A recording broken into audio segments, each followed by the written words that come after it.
Et partout où vous êtes, je vous salue au nom de notre Seigneur Jésus-Christ. Aujourd'hui, nous allons vous parler d'un thème, d'un sujet très fort, les causes des malheurs. On dit les malheurs ne viennent jamais seuls. Oui, je suis pour. Parce que tu dois savoir que chaque malheur a une provenance. Ça vient de quelque part. Mais le problème qui reste, c'est de découvrir d'où vient ces malheurs. C'est quoi le but de ces malheurs? Pourquoi ces malheurs? Qu'est-ce que ces malheurs est venu faire? Parce qu'il y a des choses que nous appelons malheur, ce n'est pas malheur. Nous allons le découvrir ici. Il y a des choses que tu crois que c'est une souffrance, mais ce n'est pas une souffrance. Peut-être que tu t'es déjà donné des noms. Tu dis que je suis malheureux, je suis malheureuse. Moi, l'Éternel ne me connaît pas. Il y a aussi des malheurs, mais nous allons découvrir pourquoi ces malheurs. Les premiers malheurs que nous voyons, c'est quand tu es hors la volonté de Dieu. Quand tu es hors la volonté de Dieu, quand tu n'es pas dans ce que Dieu veut, quand tu es là où Dieu ne veut pas que tu sois, attends-toi toujours à avoir un résultat négatif. Là, ne l'oublie jamais. Il y a des fois tu ne vois pas clair dans ta vie. C'est parce que là où tu es, ce n'est pas là où Dieu t'attend. C'est parce que là où tu es, ce n'est pas là où il voulait que tu sois. C'est parce que la vie que tu mènes n'est pas la vie que lui veut que tu aies. Tu vas comprendre ça. Là où Dieu ne t'attend pas, tu ne verras jamais clair. Tu dois savoir que quand tu ne te conformes pas, selon la volonté de Dieu, il est très possible que tu puisses vivre plusieurs malheurs dans ta vie. Regarde bien, observe bien dans ta vie. Tu verras que la cause de ton malheur, c'est peut-être parce que tu n'es pas là où Dieu veut que tu sois. C'est peut-être parce que tu ne vis pas comme Dieu veut que tu puisses vivre. Il y a de ceux qui ont reçu l'appel de Dieu. Je te parle, tu es là, tu me suis. Mais jusque-là, tu continues de vivre dans les péchés. Jusque-là, tu es encore païen. Mais au fond de toi, tu te dis que moi, l'Éternel m'a appelé. Il y a des choses que Dieu t'a interdit. Tu as senti, tu l'as écouté par des prophéties, par des prophètes, par plusieurs personnes. Mais jusque-là, tu continues de les faire. Tu te retrouves dans un endroit où Dieu t'a dit que tu ne dois plus être là. Mais jusque-là, tu es toujours là. Ces malheurs t'arrivent, c'est juste parce que tu n'es pas là où il veut que tu sois. Nous allons prendre la deuxième cause du malheur. Il y a des malheurs qui t'arrivent, c'est parce que Dieu veut que tu quittes ces lieux. Come on. Dieu veut que tu ne sois plus là. Il permet un malheur d'arriver. Parce qu'il ne veut plus que tu sois là où tu es. Cela était le cas du prophète Élie. La Bible dit, il était lui-même le premier prophète à prophétiser. Dire au roi Akab, il n'y aura ni rosée ni pluie. Et la Bible dit, ça fait 3 ans qu'il n'y a eu ni pluie, ni bénédiction en Israël. Et le prophète Élie a quitté ces lieux. Il s'est retrouvé dans les Torah de Kérit. Mais c'est quoi ce que la Bible nous enseigne? Au bout d'un certain temps, les Torah fut à sec. Torah Kaouki. C'était une circonstance malheureuse, mais que Dieu lui-même avait permis. Parce que si les Torah n'avaient pas séché, le prophète Élie n'allait pas quitter ces lieux. Or, selon les calculs de Dieu, l'Éternel voulait que Élie quitte ces lieux pour aller à la rencontre de la veuve Sarepta qui devrait vivre un miracle au travers de lui. Aussi longtemps que les Torah faisaient sortir son nom, donner son nom, le prophète Élie n'allait pas quitter les lieux. L'Éternel a permis un malheur. Mais c'était juste un langage de dire à Élie, quitte ces lieux pour un autre lieu. Là-bas, il y a une femme qui doit te rencontrer. Il veut te faire quitter ces lieux. Il permet un malheur. Il permet qu'on te chasse de la maison. Il permet qu'on te traite de n'importe qui. Dieu peut permettre que tout le monde puisse t'haïr, que tu n'as rien fait. On t'a détesté, tu ne sais pas le pourquoi. Dieu peut permettre que tu puisses perdre ton boulot. Juste parce qu'il a un autre boulot à te donner. C'est un malheur. Mais il sait ce qu'il réserve derrière ce malheur. Dieu peut permettre qu'on te vole ton argent, qu'on puisse t'escroquer. Dieu peut permettre que tu plaires tel que tu es en train de plairer. Mais il sait ce qu'il a préparé pour toi derrière ce malheur. Donc c'est deuxième forme de malheur que nous sommes en train de parler. C'est le malheur où l'Éternel veut te faire quitter là où tu es pour un autre lieu. C'est une manière de dire arrête, je ne t'attends plus ici, je veux que tu passes dans l'autre côté. Il permet une circonstance malheureuse d'arriver. Il y a des malheurs que l'Éternel permet juste parce qu'il veut que cela ne soit plus, que l'autre vienne. Alors, sois souple, prudent et attentif pour comprendre quand Dieu t'amène dans un niveau de malheur, c'est quoi ce qu'il veut t'enseigner par ces malheurs.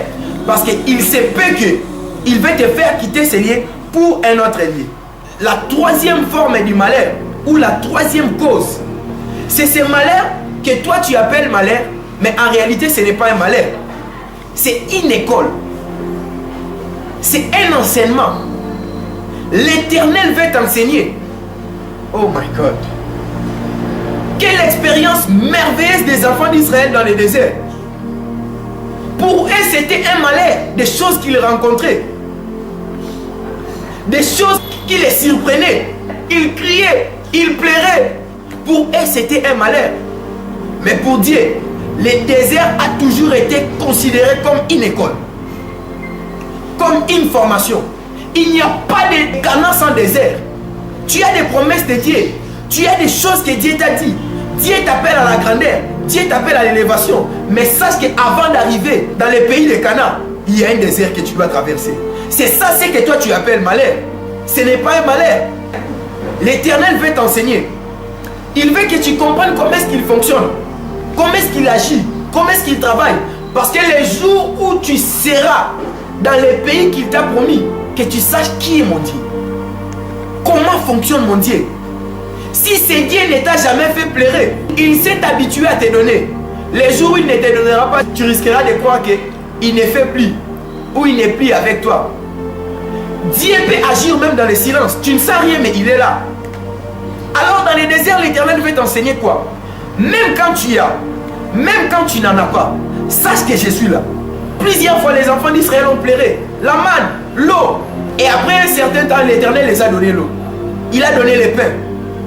Une grande destinée nécessite une grande préparation. Quand l'Éternel vise faire des grandes choses avec toi, il doit bien te préparer. C'est un enseignement, c'est une école, ce n'est pas un malheur. Ouvre les yeux et considère-les. Tu verras que ce n'est pas un malheur. La quatrième cause de malheur, c'est ce que toi tu appelles malheur, mais en réalité, ce n'est pas aussi un malheur. C'est les épreuves sous forme de malheur. L'Éternel te met en épreuve, mais cela apparaît sous forme d'un malheur. Cela fut le cas d'Abraham. L'Éternel a donné un fils à Abraham à un âge très avancé. Et puis le même Dieu dit encore à Abraham, donne-moi ton fils, ton unique.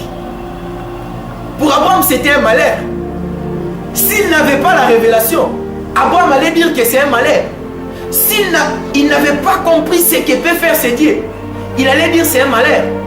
L'Éternel voulait simplement voir si Abraham l'aime de tout son cœur. Si Abraham est capable de l'obéir. Si Abraham est capable de rester toujours fidèle à lui, malgré la tâche la plus difficile que l'Éternel l'a rendue. Des fois, l'Éternel te rend tâche difficile. C'est juste pour savoir si tu vas rester fidèle. C'est juste pour savoir si tu seras toujours là. Genèse chapitre 22, le verset 2. L'Éternel demande à Abraham de sacrifier son fils Isaac. Il allait considérer comme un malheur. Peut-être qu'il veut t'amener dans une dimension tellement grande. Mais il veut d'abord voir si tu es capable de l'obéir. Si tu es capable d'accepter de sacrifier beaucoup de choses pour lui. Il veut d'abord voir. Parce que la promesse qu'il a donnée à Abraham d'être le père des nations devrait s'accomplir. Avant cela, il y avait une épreuve qui était venue de lui demander de sacrifier son fils, qui était comme un malheur, alors que ce n'était pas un malheur.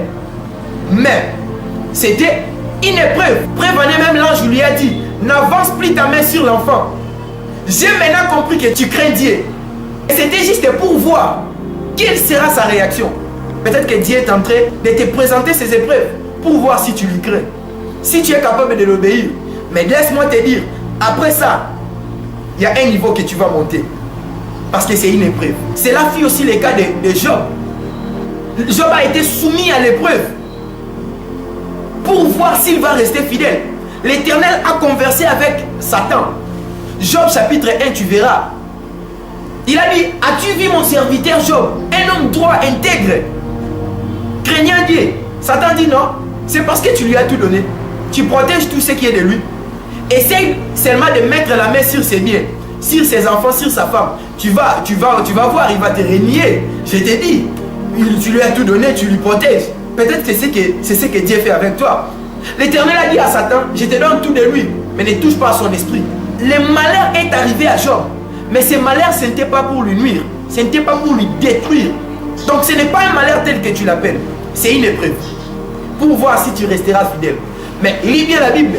Après ça, Job a eu plus que ce qu'il avait. Fais attention, ce n'est pas un malheur, c'est une épreuve. La cinquième cause de malheur, c'est la désobéissance à la volonté de Dieu. Cela fut le cas de Jonas. L'Éternel dit, va à Ninive, va annoncer l'évangile, va prêcher. Je vais délivrer cette ville de Ninive. Et Jonas prit les navires pour s'enfuir. Mais regarde tous les malheurs qui est arrivé à Jonas. Pourquoi? Parce qu'il voulait fuir la volonté de Dieu. Parce qu'il désobéissait à ce que Dieu lui disait. Au milieu de la mer, la Bible dit, un vent impétueux est venu. Ils ont tiré les sorts pour savoir qui les a tirés ces malheurs. On a vu que c'était Jonas. Et bien il dit, si étant ça la ligne, il a dit non, prenez-moi. J'étais moi seulement dans l'eau. Je connais mon Dieu, je suis un homme qui craint Dieu. Je sais que puisque je fouille sa volonté, c'est pourquoi il me fait ça. Toi qui es en train de vivre un malheur, peut-être ce n'est pas parce que tu désobéis à Dieu. Peut-être ce n'est pas parce que tu es en train de fuir la volonté de Dieu. Fais très attention. Ça peut être que tu es en train de fuir ce que Dieu te demande de faire. Et j'aime ces malheurs. Ces malheurs ne viennent pas pour te nuire, pas pour te détruire, mais ces malheurs viennent seulement pour te ramener dans le bon sens, dans la volonté de Dieu. Tel fut le cas de Jonas, avalé par les poissons. Mais je me pose la question, 3 jours, ces poissons n'avaient pas le pouvoir de faire mourir. Il avait le pouvoir de conserver, car c'était Dieu lui-même. Il y a des malheurs qui t'arrivent. Dans ces malheurs, tu ne vas pas mourir. Ces malheurs ne vont pas te tuer. Parce que c'est lui qui est à l'origine de ces malheurs. C'est ton Dieu. Il ne va pas permettre que ces malheurs puissent te détruire. Mais il va permettre au moins que ces malheurs te ramènent dans le bon sens. Peut-être qu'il te laisse dans ces malheurs pour revenir à lui. Pour revenir dans ce qu'il t'a appelé et tu es en train de fuir. Fais attention. Et à la 6e cause de malheur, nous allons parler le malheur qui vient pour la gloire de Dieu. Il permet un malheur d'arriver et puis il sait qu'à un moment donné, il va éclater sa gloire derrière ces malheurs. Toi qui es en train de voir que tu vis les malheurs, laisse-moi te dire que derrière ces malheurs, il y a la gloire de Dieu qui va s'éclater. L'Éternel a permis qu'on puisse t'injurier, qu'on puisse t'insulter, qu'on puisse te dénigrer, te minimiser, te dire que tu n'as personne avec toi. Puisque quand il fera avec toi, qu'on sache réellement qu'il est ton Dieu. C'est lui qui travaille avec toi. Il sait bien son calcul. Il connaît très bien son calcul. Jean chapitre 9, le verset 2. Les disciples ont posé la question à Jésus. Qu'est-ce que cet homme a fait pour être né aveugle? Ce sont ses parents qui ont péché ou c'est lui? Aïe. Jésus a répondu. Ce n'est ni ses parents, ni cet homme. Mais cela est arrivé pour que Dieu soit glorifié par cela. Dieu a permis que cet homme soit né aveugle. Il savait qu'en un certain temps, lorsque mon fils viendra sur terre, il fera voir cet homme. Cet homme va voir. Il ne sera plus aveugle. Afin que ma gloire soit éclatée. Afin qu'on sache que je peux aussi faire voir un aveugle de naissance. C'est Dieu lui-même qui a permis que cet homme naisse aveugle. Parce qu'il savait que dans son calcul, un jour, il y avait un homme qui allait venir prier pour lui. Il allait voir. Enfin, on allait savoir que Dieu agit. C'est le malheur que Dieu permet pour que derrière ça, que tu voies sa gloire. Que le monde témoigne qu'il est Dieu. Que le monde témoigne qu'il est Dieu. Fais attention avec ce que tu appelles malheur.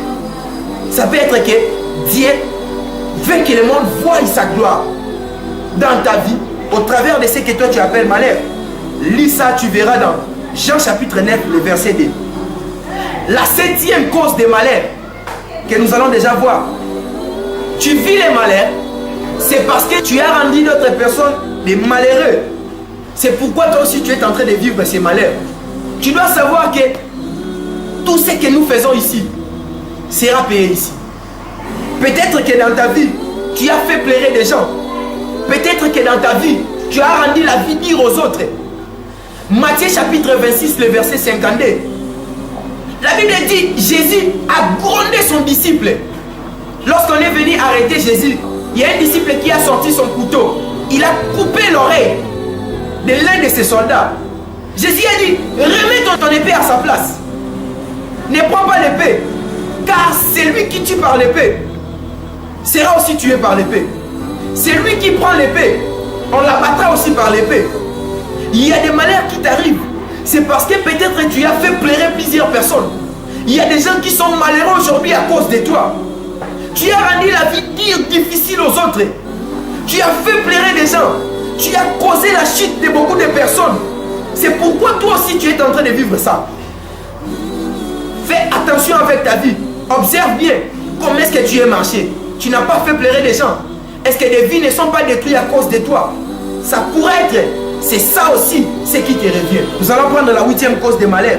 Les malheurs par les diables. Les malheurs causés par les diables. 1 Pierre chapitre 5, le verset 8. La Bible dit, les diables rôdent comme un lion, cherchant qui dévorer. L'Éternel nous demande de nous méfier, d'être très prudents. Parce que sache que Satan ne voudra jamais les biens des enfants de Dieu. Satan n'aimera jamais que les enfants de Dieu soient bien. Mais, j'aime une chose. Quand Satan cherche un malheur dans ta vie, si tu restes dans les bons, l'Éternel finira par te délivrer. L'Éternel finira par te faire sortir de cela. Donc, il y a aussi la 9e cause que nous allons déjà prendre très rapidement. Les malheurs causés par le monde. Le monde est méchant. Le monde est très méchant. Il y a des gens qui vont te faire du mal parce que tu les as rien fait. Qui vont te créer des problèmes. Le cœur de l'homme est mauvais. L'Éternel lui-même qui a créé l'homme, il a dit désormais mon esprit ne restera pas pour toujours dans l'homme. Car l'homme est mauvais. Son cœur va toujours vers le mal. Nous prenons l'exemple des deux frères, Caïn et Abel. Caïn est devenu jaloux d'Abel pour rien. Juste parce qu'il voyait que l'Éternel agréait beaucoup plus l'offrande de son frère. On voit en toi des choses qui n'ont pas. Et cela crée la jalousie et on te cherche le mal. Mais c'est juste parce qu'il est en train de trouver des choses en toi que lui n'a pas. Il t'envie. Cela lui rend complexé et il te fait du mal. Il y a des gens, parce que toi tu es dans cette position, lui n'est pas comme ça. Il n'arrive plus à te sentir. Il veut même que tu puisses disparaître. Alors il faut seulement prier et Dieu va te délivrer. Car la Bible le dit dans le psaume de David. L'Éternel punit les méchants qui cherchent les malheurs du juste. Psaume 34, 21, David dit ça. La 10e cause des malheurs. Les malheurs t'arrivent. C'est peut-être parce que tu es juste. C'est peut-être parce que tu es juste. Psaume 34, le verset 20, tu verras. David dit, les malheurs atteignent souvent les justes, mais l'Éternel l'en délivre toujours.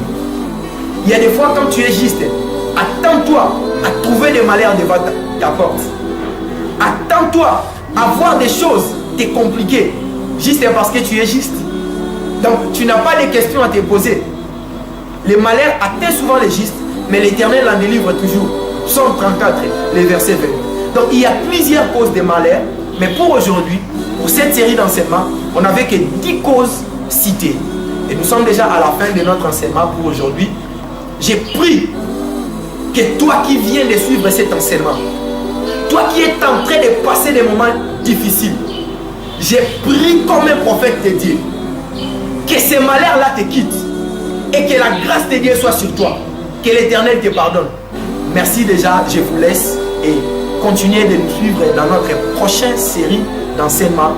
Merci, je vous dis bye.